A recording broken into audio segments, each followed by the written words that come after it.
Bienvenue dans cette vidéo dans laquelle j'aimerais te transmettre ce que j'entends par nouveau passeur d'âme et pourquoi se délester de toutes les étiquettes de famille d'âme. Donc on va aller en détail là-dedans dans cette vidéo. Tu m'as peut-être rejoint par le biais d'un test ou de différentes ressources et il y a quelque chose qui a piqué ta curiosité en fait dans cette vidéo et tu as eu envie de la regarder. Et donc peut-être que cette quête de sens, de savoir qui tu es, de savoir quelle est ta mission d'âme, quels sont tes dons, comment les transmettre, où est ta place, etc. sont des thématiques qui te parlent particulièrement. Donc si c'est le cas, je pense que cette vidéo va vraiment faire vibrer quelque chose en toi.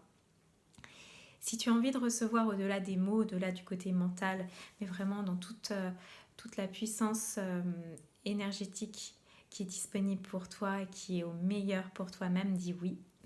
Donc, cette vidéo aussi va passer au travers peut-être de langage de lumière. Je vais faire peut-être des gestes pour boucher l'énergie ou des sons, des sonorités. Il n'y a rien à comprendre dans les langages de lumière. C'est simplement une vibration qui passe par le son. Donc, reçois à ce niveau-là aussi. Donc, les nouveaux passeurs d'âme sont bien plus que ce que l'on peut avoir dans notre imaginaire, c'est-à-dire des personnes qui aident les âmes à revenir à la lumière.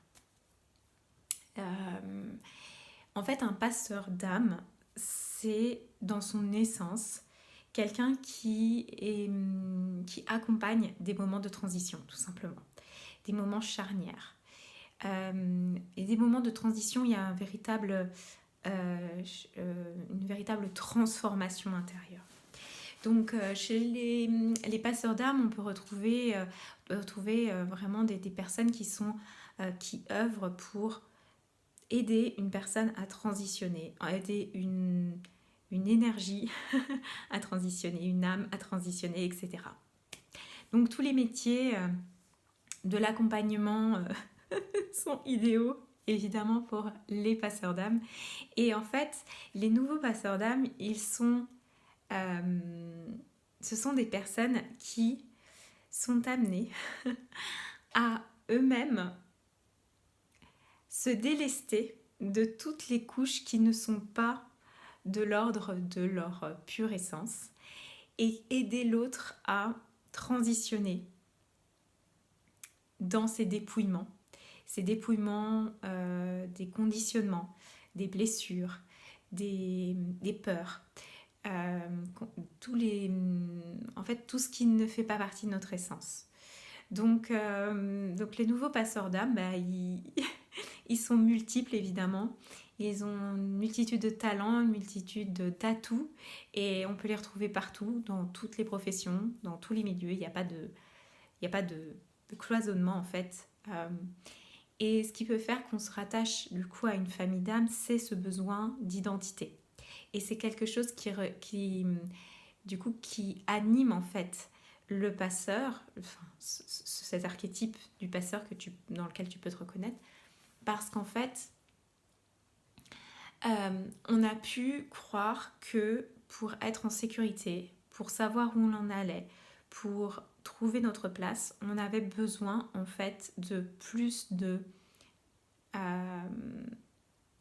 d'indices sur notre identité humaine, sur quel était notre rôle, quels étaient nos talents, nos dons, la profession, etc. Mettre vraiment des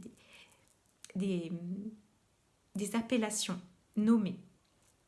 Surtout qu'en tant que personne qui se reconnaît dans cet archétype-là, je sais à quel point les mots sont importants pour toi. Donc, en fait, en réalité, il t'est demandé de te délester de toutes ces appellations rassurantes, de cette quête en fait de sens permanente et d'identité. Parce que justement, ton rôle est de te dépouiller de toutes ces identités qui sont en réalité simplement des masques, des appellations rassurantes, mais qui ne sont en rien ton essence. Ton essence, c'est vraiment être la source, être cette vibration au-delà de tout ce qui est peur, conditionnement, blessure, mental, et vraiment vibrer dans tout ce que tu es au-delà de cette identité humaine. Donc tu comprends bien que en fait cet archétype on s'en fiche entre guillemets. Et que c'est là que tu es amené à aller. D'où aussi tout ce questionnement, ce besoin de sens, etc. Parce que tant que l'on n'est pas dans cette incarnation pleine de notre essence, on sent qu'il y a quelque chose qui nous manque. Et dans ces cas-là, notre mental, il est très très fort pour nous faire croire que c'est en rationalisant, en comprenant, en mettant des mots, en mettant des étiquettes, des identités, en sachant quelque chose que l'on va trouver ce qui nous manque. En fait, non. Et d'où le serpent qui se mord la queue. D'où encore plus de questionnements, alors que tu es dans une...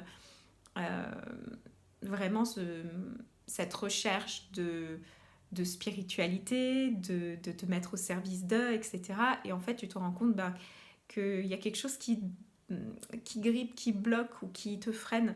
Et en fait, c'est simplement cette peur de se dépouiller de ce qui n'est pas nous, de se dépouiller de ce qui est de l'ordre de notre petit humain qui a peur.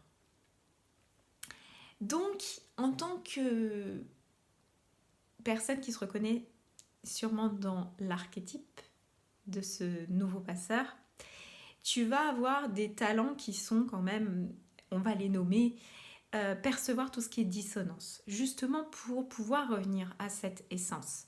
Donc des dissonances dans les énergies, dans les émotions, dans les pensées. Donc il se peut que tu perçoives en fait les ambiances, les subtilités dans un discours, des choses qui sont invisibles et imperceptibles à certaines personnes.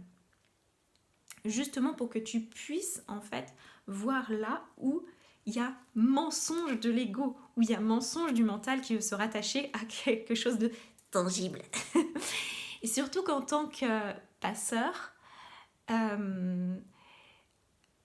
ce monde subtil, ce monde de la spiritualité, de l'énergie, même si on l'a perçu assez rapidement, très tôt, voire tout de suite dans notre vie, c'était pas quelque chose de si normal entre guillemets peut-être dans la famille où on a vécu. C'était peut-être pas si confortable que ça de le percevoir. Donc on a pu mettre vraiment en place toute une machinerie pour se sécuriser dans le tangible, la matière, la structure, sur le mental. Donc on est très fort pour apprendre, pour conceptualiser peut-être même, pour vraiment œuvrer au niveau du cérébral, au niveau de l'imaginaire aussi. Donc on a une proportion dans ce domaine-là et on peut du coup pédaler dans notre petit cerveau et avoir du mal à juste revenir à toutes ces dissonances-là ne sont que des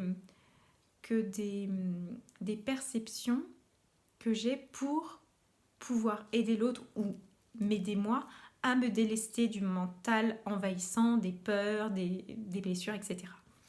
Donc ça va être un chemin en fait pour le passeur de se délester de tout ce qui n'est pas de son essence.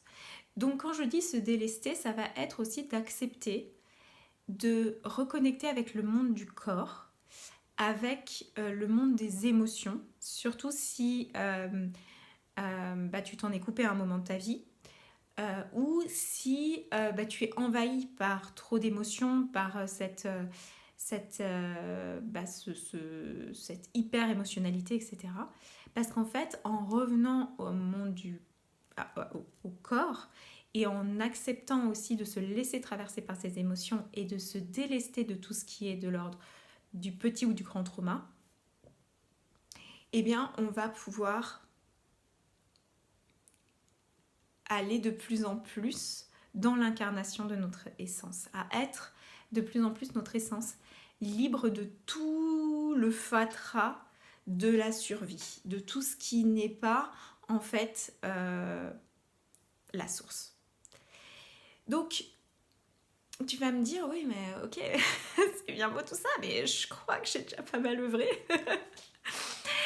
Et oui, oui, oui, oui, je te confirme, si tu es là, c'est que sûrement il y a déjà beaucoup de choses que tu as faites. Il y a déjà vraiment une véritable, entre guillemets, travail sur toi que tu as entrepris.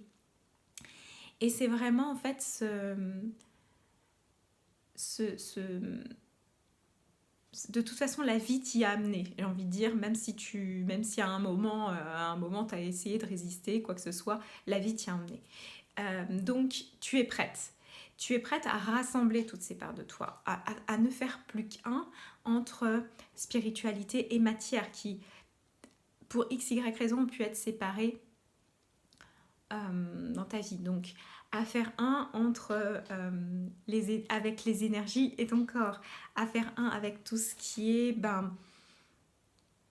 de l'ordre de la matière et du subtil, et à t'incarner pleinement dans cette vie, dans ce corps, dans toute ta multidimensionnalité, dans tous tes multitalents aussi, et à accepter tout ce qui ne rentre pas dans une case, justement, tout ce qui n'est pas si sécuritaire que ça. Donc vraiment, en fait, euh, le rôle du passeur qu'on peut voir vraiment dans voilà, les archétypes des familles d'âmes, etc., en fait, n'est qu'un prétexte pour... Voilà, toute cette recherche que tu as pu avoir n'est qu'un prétexte pour ton âme, pour que tu reviennes à cette entièreté de ton essence. Donc, finalement, c'est pour ça que j'ai appelé ça nouveau passeur d'âme, c'est parce qu'en fait, cet archétype n'a aucune importance. Ce qui est là, cette recherche-là que tu as au fond de toi, est revenir à ton essence, revenir à cette entièreté, revenir à cette pleine capacité à être, tout simplement, et à te délaisser de toutes les étiquettes, également au niveau professionnel, et surtout au niveau professionnel, pour vraiment unir toutes les parts de toi et toute ce monde subtil que tu perçois, tous ces accès à toutes ces perceptions dans l'invisible et la matière pour accompagner, guider, transmettre ce que tu as envie de réaliser. Donc ça peut être au niveau des appels au niveau plus créatif, artistique, au niveau de la communication, de la transmission, de la prise de parole. Parce que la parole, chez nous, c'est quelque chose. Et justement aussi te défaire de tous ces conditionnements liés au verbe, pour que ton verbe redevienne créateur, pour que ton verbe redevienne langage de lumière. C'est-à-dire cette énergie, cette capacité de canaliser des fréquences en fait de lumière par tes mouvements, par ta voix, par tes créations comme des peintures, du chant, la danse, etc. Donc, est-ce que ça frétille pas en toi? Parce que moi, quand j'ai fait tous ces liens-là, ça frétillait pas mal. Est-ce qu'il y a autre chose que je voulais te transmettre également? Je vérifie dans mes petits papiers. Je crois qu'on a dit pas mal de choses. Ah si. Donc aussi renouer avec la puissance, avec ta puissance. Et ça va être renouer aussi avec toute la force que tu peux avoir dans ton bassin en tant que femme. Tout ce qui peut nous avoir coupé notre sexualité, c'est de rebrancher les fils pour vraiment puiser cette puissance dans le bassin, dans le corps, dans toutes les parts de nous, à renouer aussi avec cette vulnérabilité qui est notre puissance. Donc chacun d'entre nous a des vulnérabilités qui lui sont spécifiques. Donc on a été conditionné à certains moments de notre vie pour nous faire croire qu'il y avait certains aspects de notre être, de notre essence qui n'étaient pas entendables, qui n'étaient pas bonnes, qui n'étaient pas recevables par l'autre, qui étaient dangereuses. Et donc ça va être le chemin du retour à notre essence, ça va être aussi d'accepter ces vulnérabilités et d'accepter d'être dans ces vulnérabilités, d'être vraiment dans toute notre splendeur, dans toute notre multiplicité, et d'accepter aussi notre pleine valeur en tant que justement être incarné. Et on n'a rien à prouver, on n'a rien à faire en particulier.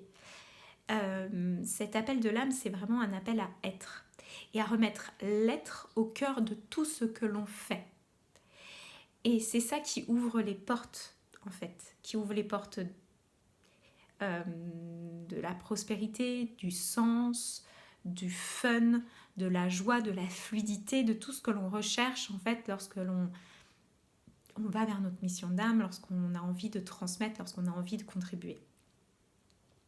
Donc en fait, c'est une ascension qui passe véritablement par accepter qui l'on est et en même temps se délester de tout ce que l'on n'est pas. Donc voilà ce que je voulais te transmettre dans cette vidéo. Écoute, si ça résonne très fort en toi, il y a peut-être quelque chose voilà, qu'on est appelé à faire ensemble. Tu peux réserver un appel en fait, de diagnostic énergétique vibratoire juste en dessous de la vidéo. Je te souhaite une magnifique journée. Je te dis à très bientôt dans d'autres espaces. Enfin voilà. À très vite.